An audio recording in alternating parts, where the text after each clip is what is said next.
Donc, vous êtes propriétaire et vous avez été invité par votre gestionnaire ou un collaborateur à utiliser Plexflow pour visualiser vos propriétés. Donc, vous avez certainement dû recevoir déjà un courriel qui ressemble à ça, qui dit que vous avez été invité à utiliser Plexflow et avoir des propriétés partagées. Donc, simplement cliquez sur Commencer pour pouvoir commencer l'aventure Plexflow. Alors, ça va nous demander, premièrement, de rentrer notre courriel. Dans ce cas, on va mettre que c'est propriétaire a@gmail.com. On pourra mettre propriétaire A, donc le nom et le prénom. Et voilà, simplement, le compte est à présent créé. On a un accès ici avec le compte de l'équipe propriétaire A. Donc, important d'aller sur ce sous-compte-là où est-ce qu'on voit les trois petits bonhommes.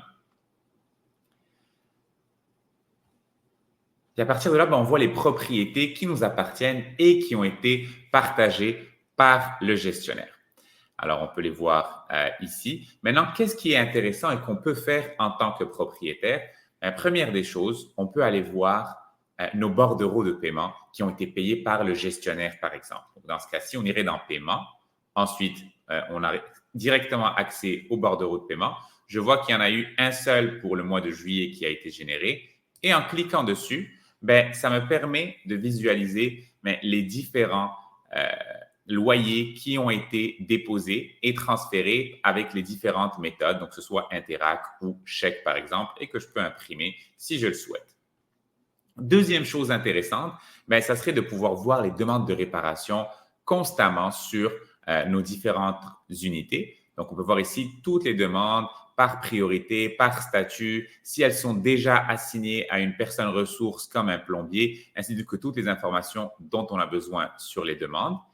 Troisième chose intéressante, ça va être l'onglet Rapports. On va voir qu'on a plusieurs rapports qui peuvent être intéressants. Donc, le premier rapport, c'est tout ce qui est revenus et dépenses, puis on peut filtrer sur le filtre temporel de notre choix. Puis, on peut pouvoir exporter ça vers un Excel si on le souhaite. Deuxième rapport intéressant, c'est le rapport collecte de loyer.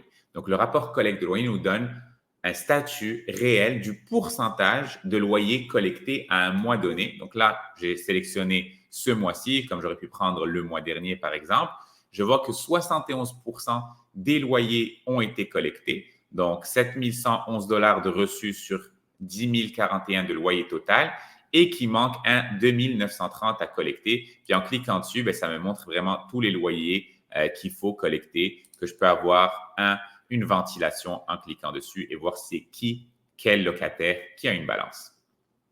Autre rapport qui peut être intéressant, c'est les baux. Donc, vous pouvez avoir accès à tous vos baux qui ont été créés. Si vous en avez besoin pour la banque, par exemple, vous pouvez avoir accès à tous les baux ici et les télécharger à votre convenance.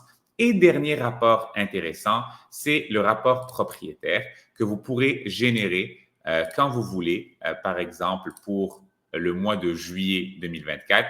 En cliquant sur « Générer », ça me crée un rapport. Et lorsque je clique dessus, je peux voir par propriété tous les reçus et les loyers que j'ai reçus, par méthode différente. Ils sont ventilés par propriété et par méthode de paiement, que ce soit par chèque, par virement électronique, ainsi que le locataire et la date et le montant à laquelle il a payé. Donc, j'espère que tout cela vous aide. Donc, j'ai commencé par les fonctionnalités les plus importantes et pertinentes pour vous. Et si vous avez des questions, pas hésiter à nous contacter sur notre assistante en direct et nous rejoindre sur notre chat. Merci et bonne journée à tous.